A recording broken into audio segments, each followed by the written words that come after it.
आज हम लोग जो है सेकंड चैप्टर पे आ गए हैं और हेनरी फ्यूल के 14 प्रिंसिपल्स ऑफ मैनेजमेंट को हम लोग डिस्कस करेंगे। Now let's start. तो first thing is division of work. Division of work से क्या होता है कि कोई भी इंटायर वर्क को छोटे छोटे पार्ट में, छोटे छोटे यूनिट्स में अगर हम डिवाइड कर देते हैं तो वहां पे क्या है, स्पेशलाइजेशन के चांस बहुत हाई हो जाते हैं। जैसे कि कोई कंपनी है, वो रेडीमेड शर्ट को प्रोड्यूस करती है। अब हो सकता है कि कोई कटिंग में किसी का अच्छा स्पेशलाइजेशन हो, कोई स्टिचिंग अच्छी करता हो, कोई उसकी ड्राफ्टिंग अच्छी करता हो, है ना। तो पर्टिकुलर उस स्पेशलाइजेशन को देख के पर्सन को अपॉइंट करना और उस स्पेशलाइजेशन को यूज करना। तो हेनरी फ्यूल का मानना है कि अगर किसी पर्सन के एफर्ट का हमें बेस्ट यूज लेना है तो वहां पे हमको उसके स्पेशलाइजेशन को इस्तेमाल करना होगा, यूज करना होगा। ठीक। सेकंड पार्ट है अथॉरिटी एंड रिस्पॉन्सिबिलिटी। अथॉरिटी क्या है कि पावर टू टेक डिसीजन, है ना, जिसको डिसीजन लेने का पावर है। और रिस्पॉन्सिबिलिटी क्या है, obligation to complete the job assign on time. हमारा जितना जॉब जो है, हमारा जो काम है, वो जिस टाइम के लिए असाइन किया गया उसमें पूरा करना, ये हमारी रिस्पॉन्सिबिलिटी है। अब हेनरी फ्यूल का ये मानना है कि अगर ये दोनों अलग अलग हैं, है ना, कि अगर हमने किसी को बोल दिया कि भाई आपको 150 यूनिट प्रोड्यूस करना है ना, अब ये तो रिस्पॉन्सिबिलिटी मिल गई कि हमें प्रोड्यूस करना है, लेकिन अब हमें ये अथॉरिटी नहीं है कि हम उसके लिए रॉ मटेरियल स्टोर में अगर नहीं है तो हम खरीद सकें, या उसके जो हमको लगता है कि स्टोर में मटेरियल है बट वो सफिशिएंट नहीं है, हमें और मटेरियल लेना है। तो अब यहाँ क्या होगा कि यहाँ हमारा काम तो सही से नहीं हो सकता। तो इसीलिए हेनरी फ्यूल का ये मानना है कि अथॉरिटी एंड रिस्पॉन्सिबिलिटी का एक बैलेंस जो होता है वो लेके चलने से इसकी एक बहुत गुड अच्छी पेयरिंग होती है, जिसकी वजह से रिजल्ट अच्छा आता है। Then third thing is the most important. This is the discipline. हाँ, ये डिसिप्लिन जो है किसी भी ऑर्गेनाइजेशन में हर पर्सनल के अंदर होनी चाहिए। और डिसिप्लिन में होनी क्या क्या चाहिए, मतलब must be obedient, must be application जो दिया गया, जो अप्लाई करना है, एप्लीकेशन करना है, उन सब चीज के ऊपर अच्छे तरीके से वर्कआउट करना, उसको फुलफिल करना, एनर्जी अपनी सही जगह सही समय पे ड्रेन करना, और बिहेवियर बहुत पॉजिटिव बिहेवियर रखना कि अगर ऑर्गेनाइजेशन के लिए जो बेटर है काम करना, उस तरीके से अपने बिहेवियर को रखना, है ना। और अपने सीनियर जूनियर, अपने इक्विवेलेंट जो पर्सनल है उनके साथ खूब अच्छे तरीके से रिलेशनशिप रखना, है ना। ये जो है एक एंटायर ऑर्गेनाइजेशन में डिसिप्लिन होती है। और डिसिप्लिन का ये बिल्कुल मतलब नहीं है कि केवल जूनियर में होना चाहिए, superior as well as subordinate दोनों में एक ऑर्गेनाइजेशन में अगर डिसिप्लिन होगा तभी वो ऑर्गेनाइजेशन सक्सेसफुल होगा। ठीक है, ये तो डिसिप्लिन के बारे में हो गया। Then the fourth point is the unity of command. Unity of command क्या है कि किसी भी पर्सन को जो ऑर्डर मिले, जो इंस्ट्रक्शन मिले, वो एक ही सुपीरियर से मिले, यानी कि एक ही बॉस हो, है ना। और जूनियर को मालूम हो कि मुझे किसके ऑर्डर को फॉलो करना है, किसके इंस्ट्रक्शन को फॉलो करना है। इससे क्या होता है कि ऑर्गेनाइजेशन में कॉन्फ्लिक्ट्स कम से कम होते हैं। उसके बाद unity of direction. Unity of direction क्या है? यूनिटी ऑफ डायरेक्शन ये है कि किसी भी ऑर्गेनाइजेशन में जो ईच ग्रुप ऑफ एक्टिविटी है वो सेम ऑब्जेक्टिव पे काम करे, मस्ट हैव द सेम, मतलब must have the one head and one plan. उसका एक हेड होना चाहिए और एक प्लान होना चाहिए, और ऑब्जेक्टिव जो है वो सेम होना चाहिए। और यूनिटी ऑफ डायरेक्शन अगर हमारे किसी भी ऑर्गेनाइजेशन में अप्लाई होता है प्रॉपर तरीके से, तो उस ऑर्गेनाइजेशन में कोऑर्डिनेशन और कोऑपरेशन की जो एक्टिविटी है ऑर्गेनाइजेशन में बहुत ही हेल्दी और बेटर वे में होती है। ठीक है, तो unity of command, unity of direction अगर सुनने में एक जैसा या समझने में एक जैसा लग रहा है तो ये ऐसा बिल्कुल नहीं है बच्चों, बिल्कुल कंफ्यूज नहीं होना। इसको बहुत ही अच्छे तरीके से इसका डिफरेंस हम लोग देख सकते हैं। क्या है कि अगर हम मीनिंग में जाए तो देखो अभी हम लोग ने यही देखा ना कि यूनिटी ऑफ कमांड क्या है कि किसी भी पर्सन को ऑर्डर और इंस्ट्रक्शन एक पर्सन से मिलना, और यूनिटी ऑफ डायरेक्शन में क्या है कि each group of activity same objective must have the one head and one plan.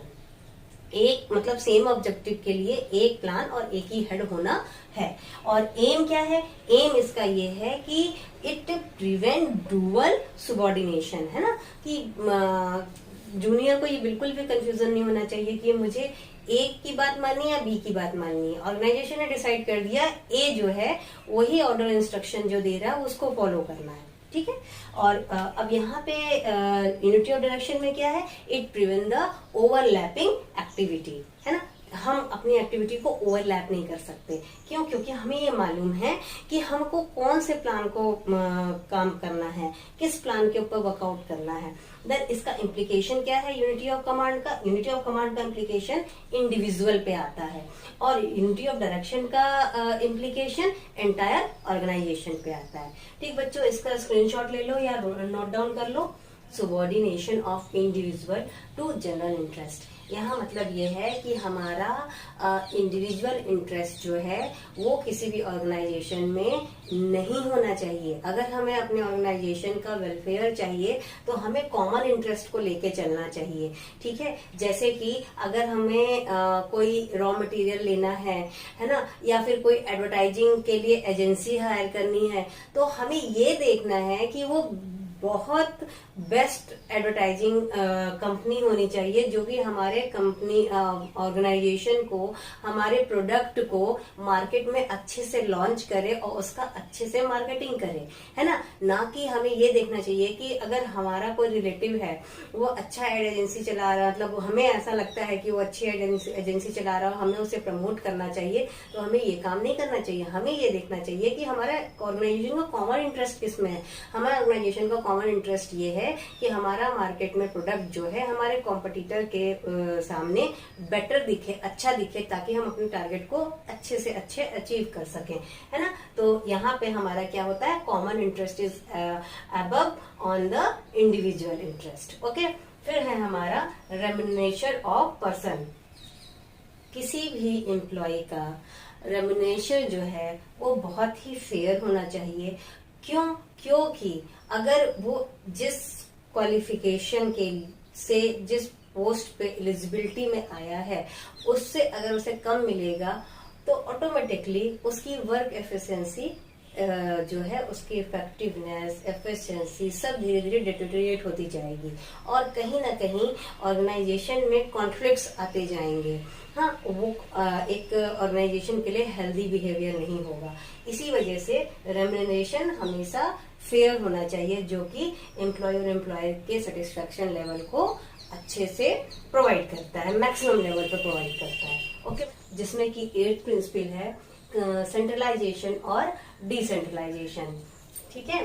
तो सेंट्रलाइजेशन क्या है, द कंसंट्रेशन, ठीक है, concentration of decision making power authority. ये क्या होती है, जब कभी भी हमें डिसीजन मेकिंग की पावर है या अथॉरिटी है वो कहीं एक जगह कंसंट्रेट हो रही है तो वो हमारी सेंट्रलाइजेशन होती है। लेकिन जब कभी भी पावर को, डिसीजन मेकिंग के पावर को या अथॉरिटी को एक या एक से ज्यादा लोगों में डिस्पर्स कर दिया जाता है तो वो क्या हो जाता है, डिसेंट्रलाइजेशन। और हेनरी फ्योल का ये मानना है कि किसी भी ऑर्गेनाइजेशन में ये सेंट्रलाइजेशन और डिसेंट्रलाइजेशन का कॉम्बिनेशन होना बहुत जरूरी है। ऑर्गेनाइजेशन के साइज पे डिपेंड करता है सबसे पहली बात कि सेंट्रलाइजेशन होगा या डिसेंट्रलाइज होगा। लेकिन अगर बड़ा ऑर्गेनाइजेशन है तो वहां सेंट्रलाइजेशन डिसेंट्रलाइजेशन दोनों की रिक्वायरमेंट होती है। तो इन दोनों के कॉम्बिनेशन से ऑर्गेनाइजेशन में जो वर्किंग एफर्ट है वो बहुत ही अच्छा निकल के आता है ना। और अगर हम देखें तो इंडिया में जो विलेज लेवल पे पंचायत होती है वो गवर्नमेंट से जितने फंड मिलते हैं उनको विलेज के वेलफेयर में, उनके डेवलपमेंट में, एजुकेशन में, हर चीज में लगाते हैं। तो ये जो पंचायत है, ये पंचायत जो है डिसेंट्रलाइजेशन का एक बहुत अच्छा एग्जाम्पल है, ठीक। देन नेक्स्ट है principle of scalar chain. Scalar chain क्या है? स्केलर चेन क्या है? This is the line of authority. Line of authority कैसे? सुपीरियर जो है वो हाईएस्ट से लोएस्ट जाता है ना। तो ये हमारा क्या है कि स्केलर चेन है। हाँ, स्केलर चेन को अगर हम लोग स्टडी करें तो क्या देख सकते हैं, ये ए है ना,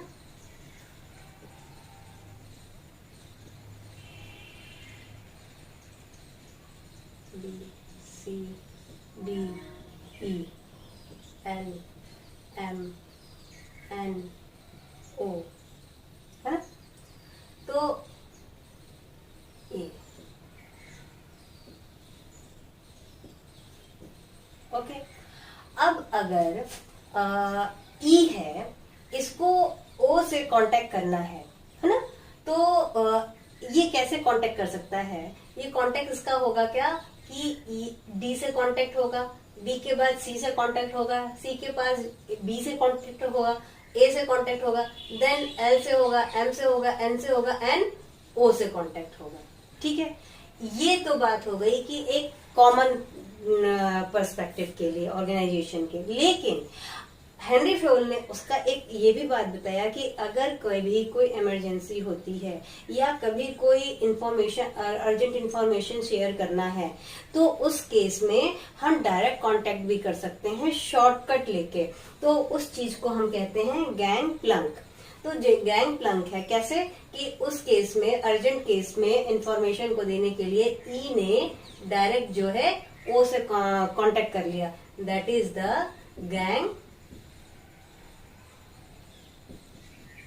प्लंक। ओके, ठीक है बच्चों, तो इसको जल्दी जल्दी फटाफट राइट डाउन कर लो या फिर स्क्रीनशॉट ले लो।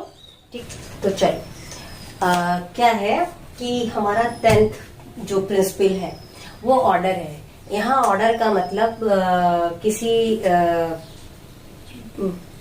के ऑर्डर को मानना नहीं है। यहाँ ऑर्डर का मतलब सीक्वेंस है, प्रॉपर टाइमिंग है, प्रॉपर प्लेस है ना, कि जो मैन और मटेरियल है ऑर्गेनाइजेशन की, यानी कि जो एम्प्लॉई है और जो मटेरियल है वो एक प्रॉपर जगह सिचुएटेड होना चाहिए, जिससे कि अप्रोप्रिएट टाइम पे हमको वो चीज मिल सके और ऑर्गेनाइजेशन का मैक्सिमम एफिशिएंसी बेटर और बेटर हो, है ना। बच्चे को कंप्यूटर की क्लास करनी है, वो कंप्यूटर साइंस की स्टडी कर रहा है, तो कंप्यूटर लैब एक पर्टिकुलर जगह पे है, वहां पे सारे 8, 10, 12, 20 बच्चे जाके आराम से स्टडी कर सकते हैं, बैठ सकते हैं। उन्हें मालूम है कि यहाँ पे हमारी क्लास चलेगी, इतने समय इंटरवल पे हमको यहाँ पे जाके बैठ के क्लास करना है ना। उसी तरीके से कि अगर हम ऑर्गेनाइजेशन में आए तो किसी एम्प्लॉय को ये पता होना चाहिए कि मिस्टर ए, मिस्टर बी या मिस्टर सी का केबिन कहाँ है, वो कहाँ बैठते हैं, है ना। इससे क्या होगा, टाइम की बचत होगी, ढूंढना नहीं पड़ेगा, है ना, कि कहाँ है वो, है कि नहीं। तो इसी तरीके से ये हमारा है बहुत इंपॉर्टेंट पॉइंट कि जो हमारा मैन है या हमारा मटेरियल है वो किसी भी ऑर्गेनाइजेशन में एक पर्टिकुलर जगह सिचुएटेड होना चाहिए, है ना। फिर है इक्विटी कह सकते हैं, है ना। इक्विटी ही इक्वलिटी है। क्या है कि इक्विटी मतलब इक्वलिटी, और ये ऑर्गेनाइजेशन का एक काइंड और फेयर बिहेवियर होना चाहिए, है ना। इक्वलिटी यहाँ सैलरी के पॉइंट ऑफ व्यू से नहीं है, इक्वलिटी यहाँ पे किसी पर्सन को सही तरीके से डील करने के पॉइंट ऑफ व्यू से। जैसे कि अगर किसी को अब भाई सीधी सी बात है कि किसी सीईओ, किसी पीओन की सैलरी सेम नहीं हो सकती, लेकिन सीएल जो लीव के रूल्स हैं वो सेम हो सकते हैं, है ना, ठीक है।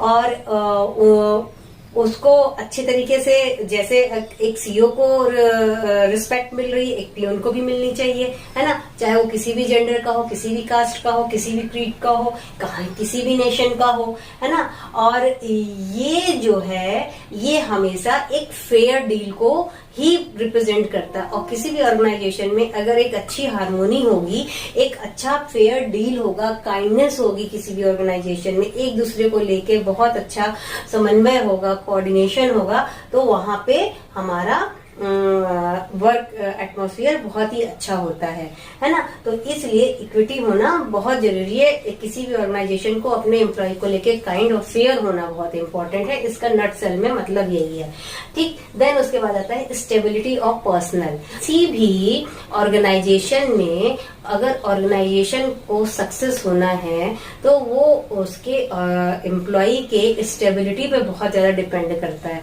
जैसे कि हम किसी को अपॉइंट किए, अब हमने अपॉइंट किया तो हमारे यहाँ का वर्किंग एनवायरनमेंट, जो ऑर्गेनाइजेशन का वर्किंग एनवायरनमेंट है वो अलग है ना। अब उस पे ऑर्गेनाइजेशन उसको 2-3 महीने ट्रेनिंग दिया, उसको सिखाया, हाँ, और फिर पता चला नेक्स्ट 4th मंथ पे उसका ट्रांसफर हो गया या उसको फायर कर दिया, उसका रिजल्ट अच्छा नहीं आया। ऐसा नहीं करना चाहिए। ऐसा इसलिए नहीं करना चाहिए कि ऑर्गेनाइजेशन का इसमें लॉस है, क्योंकि एम्प्लॉयज जब काम करते हैं, करते करते करते करते परफेक्शन आता है, जो कि हम लोग ने अभी शुरुआत में देखा।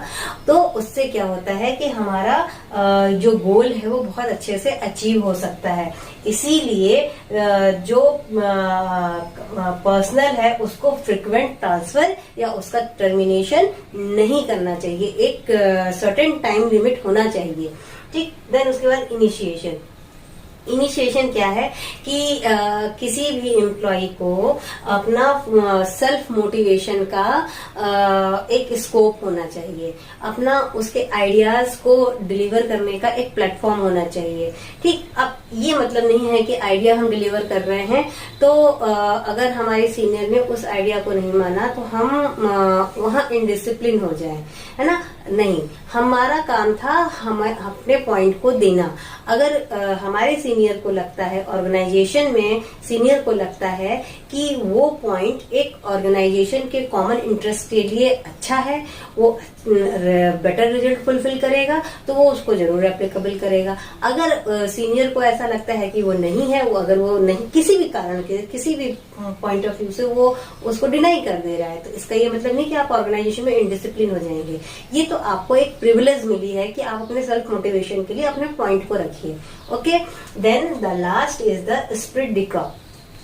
इसमें क्या है कि किसी भी ऑर्गेनाइजेशन को इनकरेज और प्रमोट करना चाहिए टीम स्पिरिट के लिए, मिल के काम करने के लिए, है ना, हार्मोनी बनाने के लिए, एक दूसरे के साथ एक अच्छा कोऑर्डिनेशन बनाने के लिए, जिससे कि अगर टीम स्पिरिट और हार्मोनी अच्छे तरीके से बनेगी, इनकरेज करेगा ऑर्गेनाइजेशन, प्रमोट करेगा टीम स्पिरिट और हार्मोनी के लिए, तो वहां पे क्या होता है, बेटर कोऑर्डिनेशन और कोऑपरेशन ऑर्गेनाइजेशन में आती है। और जब कभी भी बेटर कोऑर्डिनेशन कोऑपरेशन से ऑर्गेनाइजेशन आगे बढ़ के काम करता है, वहां पे रिजल्ट जरूर अचीव्ड होता है। डब्ल्यू टेलर का ये कहना है कि साइंटिफिक मैनेजमेंट वो बात जानना है कि हमको कब और किस पर्सन से, किस मैन पावर से क्या काम कराना है, और ये देखना कि वो कैसे करे, और वो कैसे करे कि जो हमको गोल अचीव हो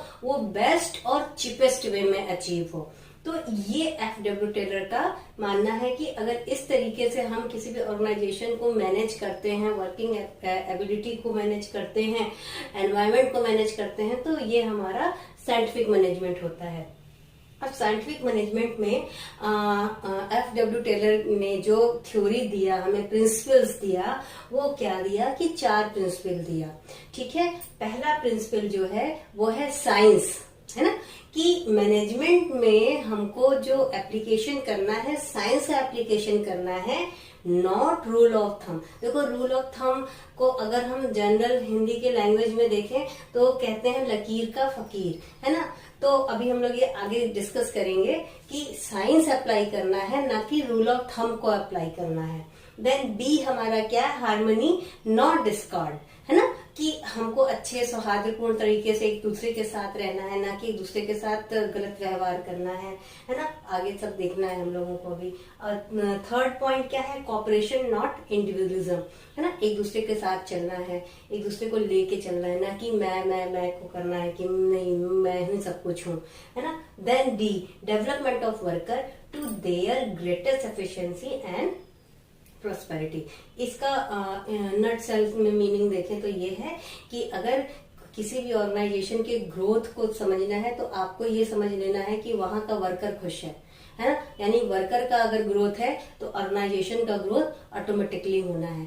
ठीक है बच्चों, तो ये तो scientific principle of management at a glance है और इसका स्क्रीनशॉट ले लो या नोट डाउन कर लो। साइंटिफिक प्रिंसिपल ऑफ मैनेजमेंट है, इसमें हम लोग जो 4 पॉइंट को एट अ ग्लांस देखे थे उसको हम लोग एक एक करके चलेंगे, है ना। तो हम लोग ने फर्स्ट पॉइंट जो देखा था कि हमारा जो साइंटिफिक प्रिंसिपल है वो मतलब मैनेजमेंट में कोई भी हम प्रिंसिपल को अप्लाई कर रहे हैं तो उसमें साइंस होना चाहिए, not a rule of thumb.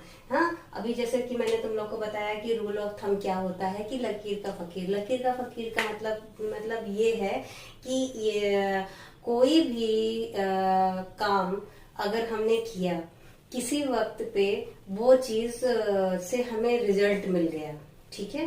तो अगर ऑर्गेनाइजेशन ने कोई भी कंडीशन में अगर कोई एक पर्टिकुलर मेथड को अप्लाई किया और उससे एक अच्छा रिजल्ट मिला तो इसका मतलब ये नहीं है कि नेक्स्ट टाइम वही मेथड हमको वर्क करेगा। और फिर ये बात है कि अगर कोई हमारा दूसरा ऑर्गेनाइजेशन है, दूसरा इंस्टीट्यूट है, वो अगर कोई पर्टिकुलर मेथड को अप्लाई कर रहा है और सक्सेसफुल हो रहा है तो ये बिल्कुल जरूरी नहीं है कि दूसरे ऑर्गेनाइजेशन भी उसका देख के अगर वो काम करे तो वो सक्सेसफुल हो जाए। यहाँ मतलब ये है कि सबसे पहले तो हमें ये जानना है कि हमको कोई भी मेथड को अप्लाई करना है अपने ऑर्गेनाइजेशन में गोल को फुलफिल करने के लिए। तो ये नहीं है कि हम किसी दूसरे का देख के या पास्ट एक्सपीरियंस पे या अपने फ्रेटर्नल एक्सपीरियंस को देख के हम अप्लाई करें या फिर कोई हिट एंड मिस मेथड कर दें कि हमने कोई मेथड किया और वाह ये तो हो गया काम, इससे तो बहुत अच्छी बात है। ऐसा नहीं, हमेशा कोई भी मेथड को अप्लाई करने के लिए, कोई टेक्निक अप्लाई करने के लिए, गोल को पाने के लिए हमें एक साइंटिफिक इंक्वायरी नेसेसरी है ना, अपने काम को करने के लिए। दूसरी चीज ये कि जो मिस्टर टेलर हैं, believe there is only the best method to maximise this method can be develop through work study and analysis, है ना। कि हमको हर समय हर वक्त एक अलग वर्किंग कंडीशन होता है ना। तो हमको पहले उसकी स्टडी करनी है, देन उस पर एनालिसिस करनी है। अब ये टेक्निक में जो है वर्क स्टडी हमारा आएगा तो उसमें बहुत अच्छे से हमको उसको एक्सप्लेन करना है। Motion study, work study, mental study, ये सारी चीजें आएंगी तो उसमें हम लोग उसको डिस्कस करेंगे। अभी इतना समझ के चलो कि अगर हमें कोई टेक्निक अगर अप्लाई करनी है, कोई मेथड को अप्लाई करना है तो पहले हमें वर्क को स्टडी करनी है, उसकी एनालिसिस करनी है, तब जाके उसके ऊपर हम कोई टेक्निक को अप्लाई कर सकते हैं। ठीक, फिर हमारा नेक्स्ट जो पॉइंट है that is the principle is the harmony not discord. मतलब कि हमें सीनियर जूनियर में, है ना, एक डिपार्टमेंट का दूसरे डिपार्टमेंट के साथ एक अच्छा हार्मोनी होना चाहिए, एक अच्छा म्यूचुअल अंडरस्टैंडिंग होना चाहिए, गिव एंड टेक की पॉलिसी होनी चाहिए, है ना। एक दूसरे की बात को समझना बहुत जरूरी है। ये सारी चीजें होनी चाहिए जिसकी वजह से हम एक काम को एक अच्छा रिजल्ट दे सकते हैं, है ना। इसमें सबसे ज्यादा इम्पोर्टेंट है मेंटल रेवोल्यूशन। मेंटल रेवोल्यूशन कैसे होगा? मेंटल रेवोल्यूशन तभी होगा जब हम केवल अपने बारे में नहीं, हम अपने साथ दूसरे के बारे में भी सोचते हैं, है ना। जब हम ये एक क्या होता है कि एक ये आउटलुक जो है एक दूसरे को साथ लेके चलने का आउटलुक होता है ना। तो इसीलिए अगर हम हार्मोनी की बात करते हैं तो वहां पे सबसे पहली चीज हमारा मेंटल मेकअप होना चाहिए कि हमको दूसरे के साथ एक अच्छे तरीके से हेल्दी इन्वायरमेंट में रहना है। और उसमें रहने का मतलब ही यही है, उसमें अपना पर्सनल इंटरेस्ट नहीं है, हमारा वो कॉमन इंटरेस्ट ऑर्गेनाइजेशन का गोल पाने का है ना। तो इस वजह से हमको ऑर्गेनाइजेशन में एक mutual understanding, give and take की पॉलिसी लेके चलना होता है। हाँ, तो फिर जो थर्ड पार्ट है हमारा that is the cooperation not individualism. ये क्या है कि ये हमको नहीं लेके चलना, अपने इंडिविजुअल को नहीं करना है हमें कि मैं नहीं, आई को रिप्लेस करके हमें क्या कर देना है, वी कर देना है। And that is the extension principle of harmony not discard, है ना। इसमें क्या है कि एक दूसरे के साथ हमें म्यूचुअल कॉन्फिडेंस लेना है कि अगर हम एक दूसरे का काम अगर कर रहे हैं तो हम अच्छे तरीके से कर रहे हैं, हम उस चीज को समझ रहे हैं। अगर हम ए ने बी की बात अगर नहीं मानी तो बी को ये समझना चाहिए कि जरूर उसमें हमारे ऑर्गेनाइजेशन का एक बेटरमेंट नहीं है, जिस वजह से वो काम नहीं हो रहा है ना। तो ये चीज सबसे पहले इम्पोर्टेंट है। और दूसरी चीज क्या है कि ऑर्गेनाइजेशन में जो वर्कर होता है ना, वर्कर को हमेशा वेलकम करना चाहिए सीनियर को कि वो अपना सजेशन दे, है ना, और अपना सजेशन दे, और उसके सजेशन में अगर दम है, ऑर्गेनाइजेशन को उससे बेनिफिट है, तो उस वर्कर को ऑर्गेनाइजेशन को रिवॉर्ड करना चाहिए, है ना, चाहे मोटिवेशन हमारा फाइनेंशियल हो चाहे नॉन फाइनेंशियल हो, है ना। तो ये चीज बहुत इंपॉर्टेंट है। और जो तीसरा पॉइंट आता है कोऑपरेशन, नॉट इंडिविजुअल लेवल पे, कि इंडिविजुअल लेवल को अकेले अकेले लेके नहीं चलना, हमको पूरे ऑर्गेनाइजेशन को कोऑपरेट करके चलना है। तो वहां पे एक बात बहुत इंपॉर्टेंट है, इक्वल वर्क डिवीजन। क्योंकि जैसे कि अब वर्कर है, उसको ऐसा लगता है कि जो मैनेजमेंट बॉडी है वो हमसे काम ज्यादा कराती है, हमें पैसे कम देती है। अब मैनेजमेंट को लगता है हम तो पैसे इतना लगा रहे हैं, अपना मेंटल एबिलिटी इतना यूज कर रहे हैं, है ना, लेकिन वर्कर को क्या है, उसको तो केवल मेहनत करना है। लेकिन ये सब नहीं होना चाहिए। यहाँ होना चाहिए कि बराबर बराबर वर्क डिवीजन होना चाहिए, और जो जिस क्वालिफिकेशन का है उसको उस तरीके से पेमेंट होना चाहिए, है ना। देन उसके बाद हमारा जो डी है, that is the development of worker to their greatest efficiency and prosperity, है ना। एक बात को हमेशा ये ध्यान में रखना कि कोई भी ऑर्गेनाइजेशन अगर लॉन्ग टाइम तक के लिए लगातार ग्रोथ में के ही पर्सपेक्टिव से है ना, तो वहां पे ये जरूर समझ लेना कि वहां का जो वर्कर है वो बहुत खुश है, उसके साथ एक हेल्दी इन्वायरमेंट है ऑर्गेनाइजेशन में, है ना। क्योंकि जब वर्कर है खुश होता है तभी वो अच्छे से काम करता है ना, और जब अच्छे से काम करता है तो फिर वहां पे क्या है कि ग्रोथ की चांसेस हमेशा बनी रहती हैं, है ना। तो अगर हम इसको देखें थ्योरी को, तो इसमें जो है Mister F.W. Taylor insisted due care should be taken at the time of selecting the worker. अगर हम एम्प्लॉय को सेलेक्ट कर रहे हैं तो उस वक्त हमें बहुत ही केयरफुल रहने की जरूरत है कि हम सही इंसान को अपने ऑर्गेनाइजेशन में लाएं। ऐसा तो नहीं है कि वो बहुत ज्यादा बात बात पे पॉलिटिक्स करने वाला हो कि नहीं नहीं हमारा ये बात नहीं माना गया, हम स्ट्राइक कर देंगे। नहीं, ऐसा नहीं होना चाहिए। वर्कर को भी समझना चाहिए कि अगर ऑर्गेनाइजेशन हमारी बात नहीं मान रही तो क्या बात है। तो और फिर उसको वो उस जॉब के लिए क्वालिफाइड होना चाहिए, क्वालिफिकेशन के हिसाब से भी होना चाहिए। और फिर जब उसको क्वालिफिकेशन के हिसाब से हम ले रहे हैं तो उसके क्वालिफिकेशन के हिसाब से वर्क देना भी एक ऑर्गेनाइजेशन की जिम्मेदारी है।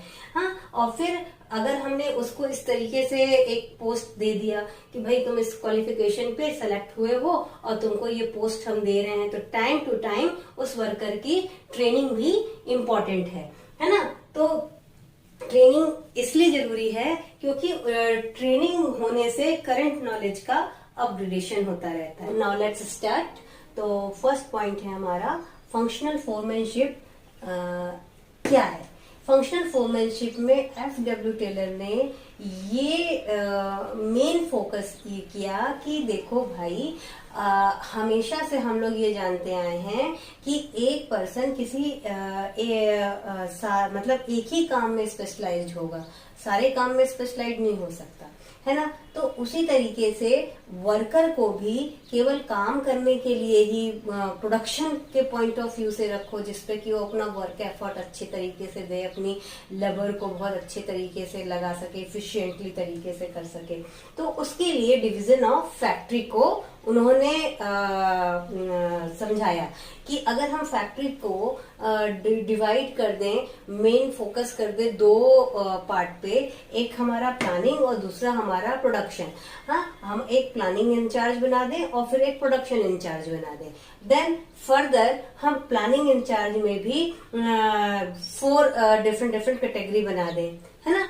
और then same way production incharge में भी हम 4 डिफरेंट कैटेगरी बना दें, है ना। तो अगर हम प्लानिंग इंचार्ज की बात करें तो भाई प्लानिंग इंचार्ज क्या करेगा, हमें क्या करना है, कैसे करना है, कौन सी टेक्निक से काम करना है, कौन सी मशीन को अप्लाई करना है, कौन से कितने लेबर हमारे लगने हैं, है ना। तो और कितने टाइम फ्रेम में हमारा काम पूरा हो जाएगा। लेकिन अब ये तो फ्रेमवर्क बना दिया प्लानिंग इंचार्ज ने। अब इसमें जो पर्टिकुलर पॉइंट हैं उनके लिए पर्टिकुलर सब डिपार्टमेंट को जनरेट किया गया, है ना। जैसे कि instruction card clerk. Instruction card clerk का काम क्या है कि एक जनरल इंस्ट्रक्शन को देना कि काम को कैसे करना है ना।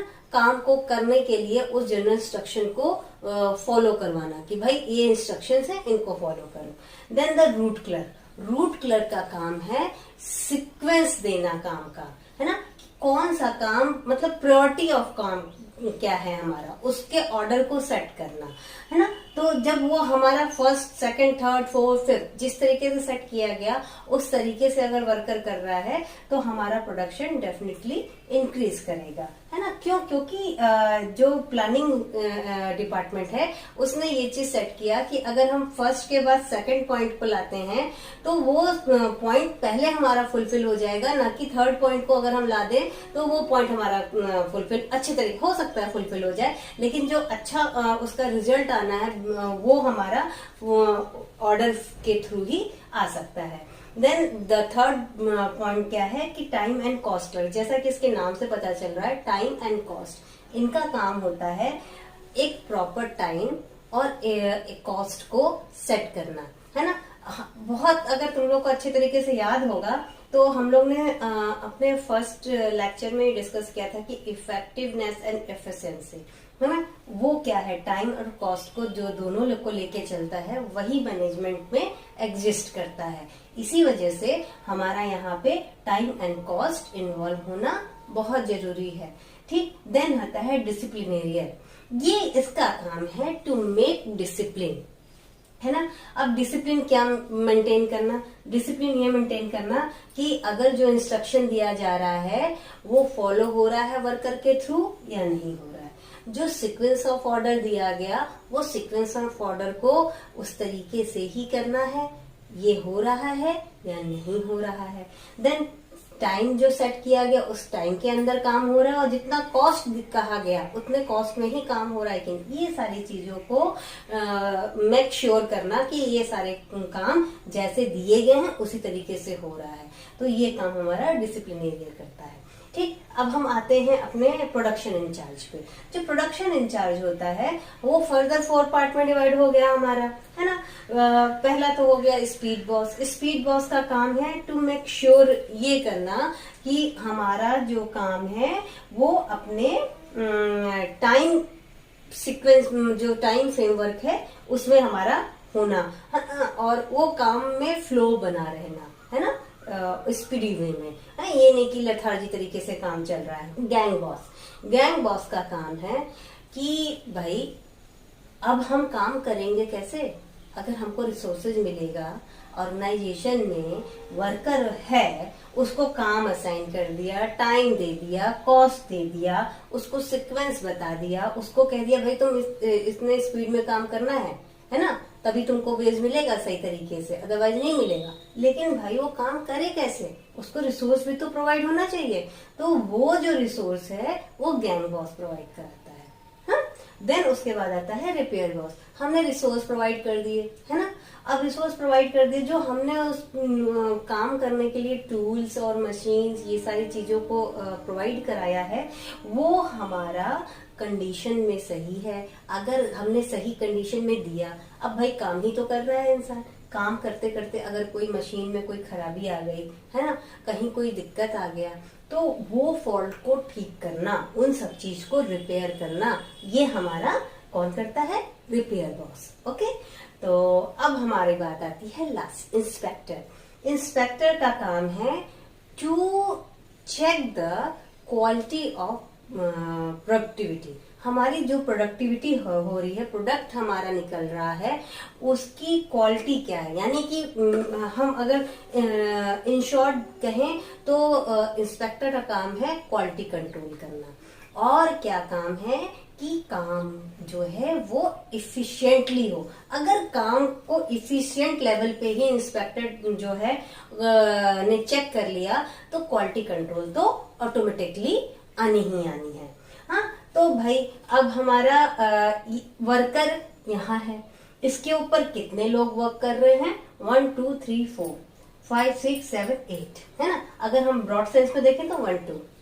तो अगर वर्कर को इतने अच्छे तरीके से, सिस्टमाइज तरीके से इंफॉर्मेशन मिल रही है, उसको काम करने के लिए रिसोर्सेज मिल रहे हैं, टाइम का फ्रेमवर्क पता है, कॉस्ट के बारे में पता है, सीक्वेंसेस पता है, तो वो वर्कर ऑटोमेटिकली एफिशिएंटली वर्क करेगा, है ना।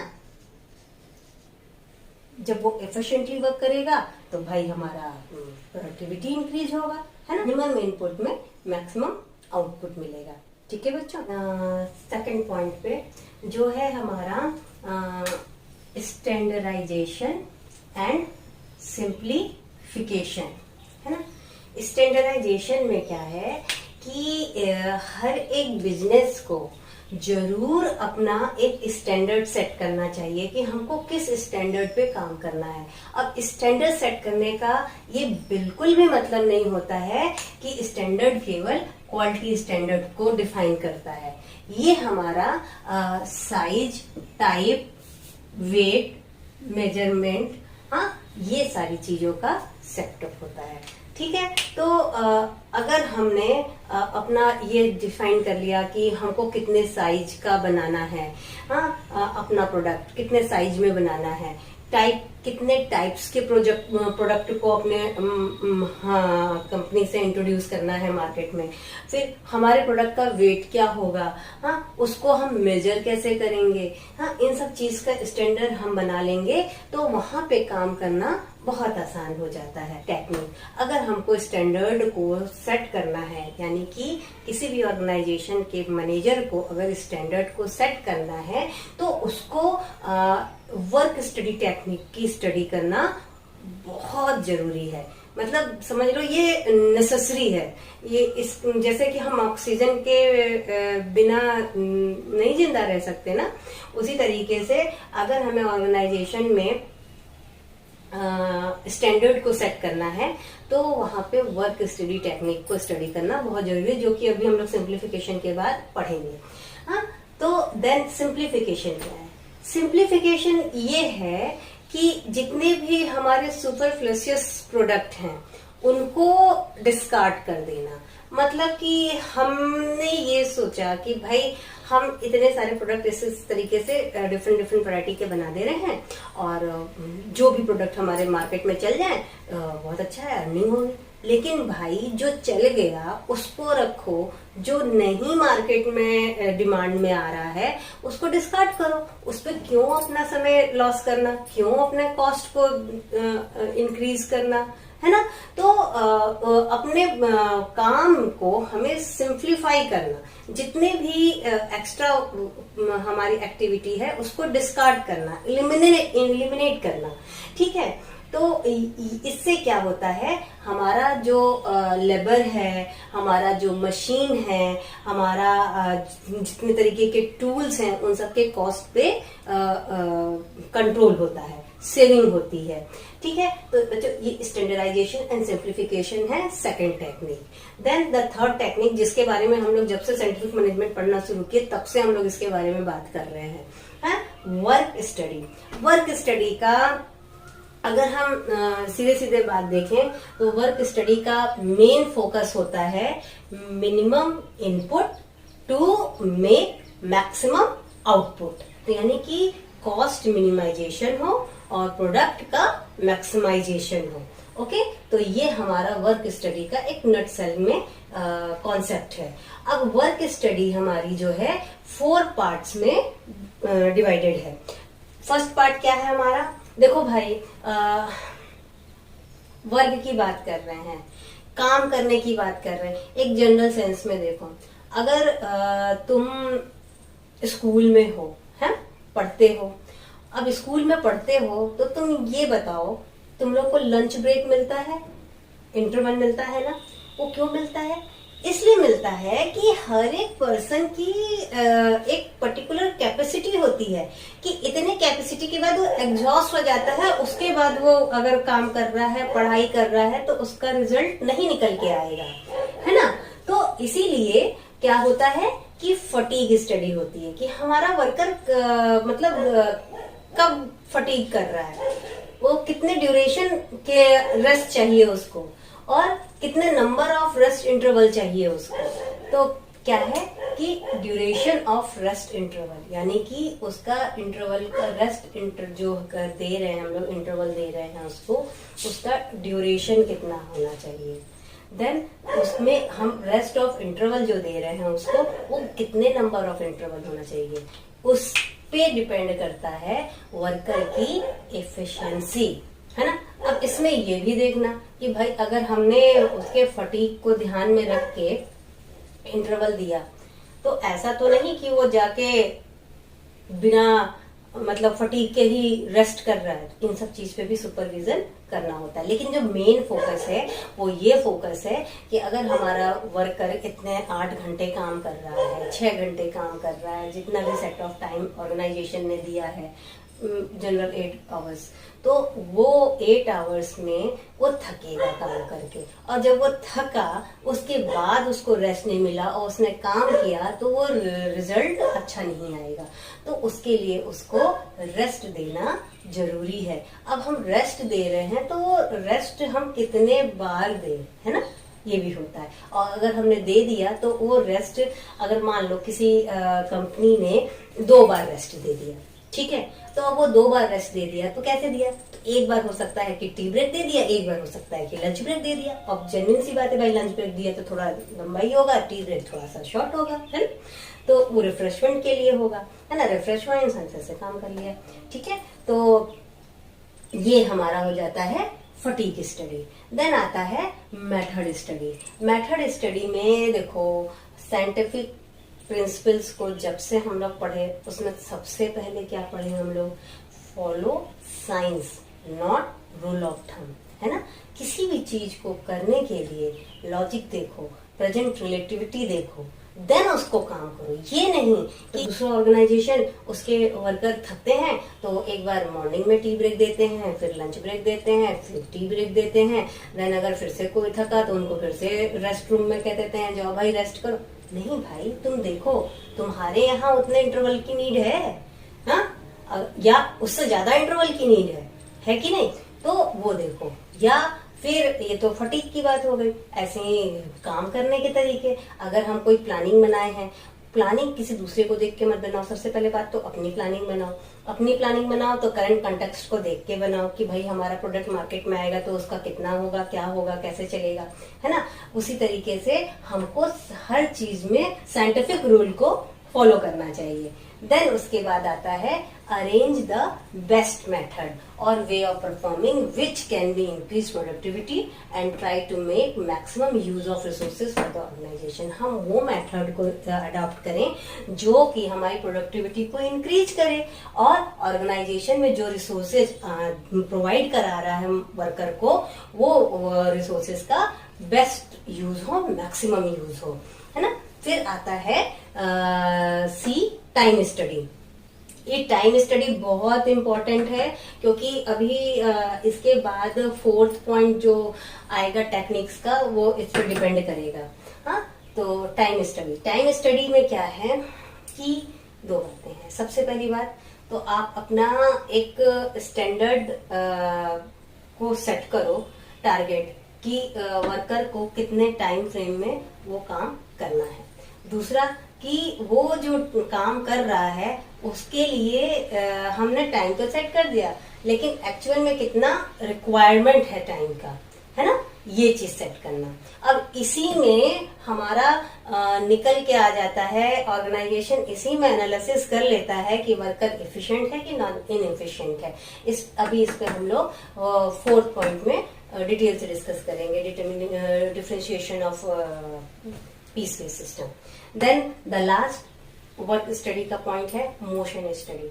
मोशन स्टडी में क्या है कि to determine the movement of worker when they are performing at job. अब एक जगह काम करते करते सैचुरेशन आ जाता है ना। देखो अब तुम लोग पढ़ते हो, पढ़ने के बीच में क्लास में क्या होता है, अगर 1 2 3 क्लास पढ़ाई की हुई तो हो सकता है उसमें बीच में लाइब्रेरी में जाने को मिल गया, हो सकता है गेम्स क्लास मिल गया, हो सकता है SFW क्लास मिल गया है ना। तो ये क्यों होता है, ताकि कहीं सैचुरेशन ना आए, लाइफ में मोबिलिटी बनी रहनी चाहिए, जिससे अगर लाइफ में मोशन बना हुआ है तो वहां पे हमारा जो क्रिएटिविटी है वो बहुत अच्छी आती है। हाँ, तो इसलिए to determine the work moment of worker when they are performing at job. हाँ, जॉब अगर काम कर रहे हैं, अगर वो जॉब काम कर रहे हैं उस समय वो अगर उनका मूवमेंट हो रहा है तो इस चीज को देखना कि वो मूवमेंट क्यों कर रहे हैं, अननेसेसरी तो नहीं हो रहा है ना। फिर to differentiate between productive and unproductive movement. अब वही बात है ना, इस पॉइंट का एक्सटेंशन है कि अगर मूवमेंट कर रहा है कि थक गया, थोड़ी देर जाके बैठ गया, चाय पी लिया, तो ये देखना कि वो पर्सन ने वो जो मोशन लिया, मोमेंट लिया, उसके पहले उसने काम किया या वो बार बार ऐसे ही जाके अपना टाइम पास कर रहा है। ठीक है। और फिर नेक्स्ट है for cutting down unproductive and wasteful movement. तो जब हमने इस पॉइंट को देख लिया कि अच्छा ऐसे अननेसेसरी भी जा रहे हैं, हाँ, जिसका कोई नीड नहीं है, तो वहां पे तुरंत उसको शट आउट करना। देन लास्ट इसमें है to design suitable equipment and tool to minimise the unproductive movement. हाँ, तो इसमें ये बना देना कि भाई इतना ये इस तरीके से आपको जो है मूवमेंट लेना है और इतने के बाद मूवमेंट नहीं लेना है, ताकि हमारा अनप्रोडक्टिव जितने भी मूवमेंट हो रहे हैं वो मिनिमाइज हो, कम से कम हो। तो बच्चों इसका स्क्रीनशॉट ले लो। डिफरेंशियल पीस वेज सिस्टम है ना। FW फ्यूल का मानना है, FW टेलर का मानना है। हाँ, तो बच्चों अब हमारा ये 2 पॉइंट हैं, 4th और 5th जो है। 4th पॉइंट है डिफरेंशियल पीस वेज सिस्टम, है ना। इसमें टेलर जी का ये कहना है कि भाई जो हमारा एम्प्लॉई है, ऑर्गेनाइजेशन में एम्प्लॉई है, वो काम कर रहा है, बहुत अच्छे से मन लगा के काम कर रहा है। वहीं पे कोई एम्प्लॉई ऐसा है जो नहीं काम कर रहा है ना, बिलो लेवल काम कर रहा है, एवरेज की तो बात ही छोड़ दो।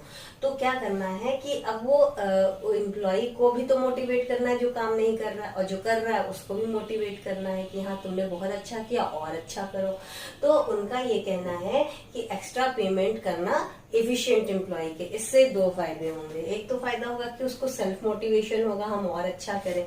दूसरा फायदा ये होगा कि इनएफिशिएंट जो एम्प्लॉय है, जो काम नहीं करा अच्छे से, उसको भी मोटिवेशन मिलेगा कि अगर मैं भी उतना अच्छा काम करूं तो मुझे भी इस तरीके से पेमेंट होगा, है ना। तो अब अगर हम अच्छा जो काम कर रहा है एफिशिएंट एम्प्लॉय, अगर उसको हम पेमेंट ज्यादा कर रहे हैं, वहीं पे जो इनएफिशिएंट है वो अगर काम नहीं कर रहा है, बिलो लेवल काम कर रहा है, तो उसको हमें पेनाल्टी भी करनी होगी, है ना। तो इसीलिए इसको एक एग्जांपल समझते हैं कि एक ऑर्गेनाइजेशन ने सेट किया कि एक वीक में 10 यूनिट्स को प्रोड्यूस करना है एट द ₹100, है ना। अगर 1 यूनिट प्रोड्यूस करोगे हम ₹100 देंगे। तो ए ने क्या किया कि भाई जो ऑर्गेनाइजेशन ने सेट किया था गोल, उतना काम किया तो उसको एज इट इज मिल गया, है ना। बी ने क्या किया कि 12 यूनिट प्रोड्यूस किया, 2 यूनिट एक्स्ट्रा। तो अब भाई अगर तुम 2 यूनिट एक्स्ट्रा प्रोड्यूस किए हो तो तुमने अच्छा काम किया, तो हम तुमको एक्स्ट्रा पेमेंट करेंगे। तो उसको 120 रुपए के हिसाब से पेमेंट हो रहा है, तो उसको 1440 रुपीज का पेमेंट हो रहा है। लेकिन वहीं पे सी है, उसने कम यूनिट का प्रोडक्शन किया, 8 यूनिट किया, तो पेनाल्टी पे उसका पेमेंट का रेट भी कम हो जाएगा, है ना। तो इस वजह से उसका पेमेंट का रेट कम हो गया, है ना। तो ये एक क्या हुआ कि जनरलाइजेशन नहीं हुआ पेमेंट का, कि तुम जो भी आओ एक तरीके से हमने पेमेंट कर दिया, नहीं। इसमें जिसने अच्छा अपना कंट्रीब्यूशन किया उसको ज्यादा बेटर रेम्यूनरेशन मिला। फिर हमारा जो साइंटिफिक मैनेजमेंट की लास्ट टेक्निक है, that is the mental revolution. Mental revolution में क्या है भाई, सबसे पहली बात ये है कि आपसी मतभेद को दिमाग में रखना ही नहीं है। अगर हम थोड़े से भी कॉन्फ्लिक्ट्स को रखेंगे, हेल्दी इन्वायरमेंट नहीं रखेंगे, म्यूचुअल अंडरस्टैंडिंग नहीं रखेंगे, एक दूसरे के लिए सॉफ्ट कॉर्नर नहीं रखेंगे, तो वहां पे हम ऑर्गेनाइजेशन में काम ही नहीं कर सकते हैं। वर्कर और एम्प्लॉय एक दूसरे के साथ मिलके, है ना, काम करे। Change in mental attitude towards each other, एक दूसरे के लिए मेंटल एटीट्यूड को चेंज करना। वर्कर को ये नहीं सोचना अरे भाई जो मैनेजर है वो तो केवल ऑर्डर कर देते हैं, ना तो हमको रिसोर्स प्रोवाइड हो पाता है, और हम तो काम बहुत ज्यादा करते हैं, पैसा भी कम मिलता है। और मैनेजर क्या सोचता है बताओ, हम इसको इतना पैसा देते हैं और ये सही से काम भी नहीं करता है। तो ये एटीट्यूड को चेंज करना। देन एक दूसरे को कोऑपरेट करना। कोऑपरेट कौन करे? Each other, worker and organisation, manager and employ एक दूसरे को कोऑपरेट करें। और क्या है, फीलिंग जो है, सस्पिशियसनेस और प्रेजुडिस होना, ये सारी मन में एक धारणा बना लेना, नहीं नहीं नहीं मिस्टर ए जो मैनेजर है वो बहुत ही प्रेजुडिस है, वो बहुत ज्यादा किसी दूसरे का फेवर लेते हैं, मेरा तो बिल्कुल नहीं लेते, मुझे तो बहुत ही बेकार समझते। ऐसा नहीं सोचना, पहले ही थॉट नहीं बनाना, काम करना, अपने काम को प्रूव करना, ठीक है। तो मेंटल रेवोल्यूशन होना बहुत इंपॉर्टेंट है। खूब अच्छे से काम करो, लाइक शेयर सब्सक्राइब करो, ठीक से हंसी खुशी रह के पढ़ो। All the best, take care and good luck.